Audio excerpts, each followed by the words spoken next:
Next up, we have Rabbi Lawrence Hagioff. Rabbi Lawrence talks about Mashiach and the concept of dreaming and dreaming big.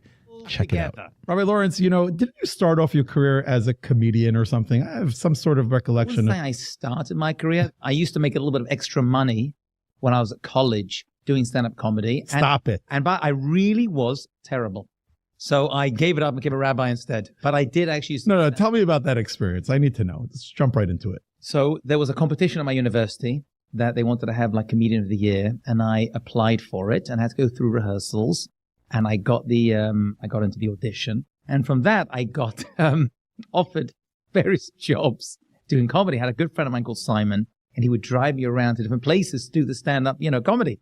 And I went to one location, and it was a birthday party. A guy had found me somehow, as a newspaper reporter, whatever it was, and I went to this venue, and it was this guy's wife's birthday, but she was turning 90. Wow. So the average age, and she was young for the crowd, the average age, people in their mid-90s, and every joke I told, you could hear their false teeth like clacketing.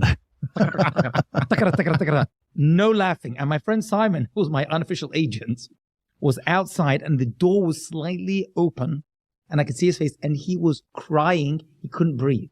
Oh my God. At that point, I realized that I needed to find a new career. It was not going to work. I did actually go through classes, it's true, by the way, with my cousin Adrian, how to do stand-up comedy.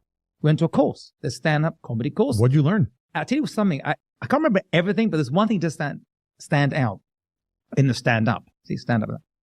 And what they made you do was tell jokes to the crowd, the other, students, and then they would stop laughing and they would say, now you die. You have to fall on the floor dead.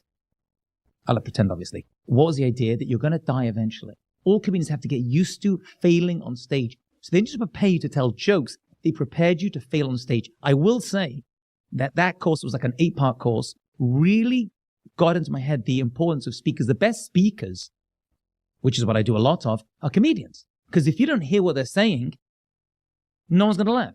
So a lot of my speaking techniques I actually gain from watching comedians, which I love, as well, but watching stand-up and learning from them how to speak eloquently and clearly so that people can hear the punchline so they can laugh at your jokes. I would love to believe it would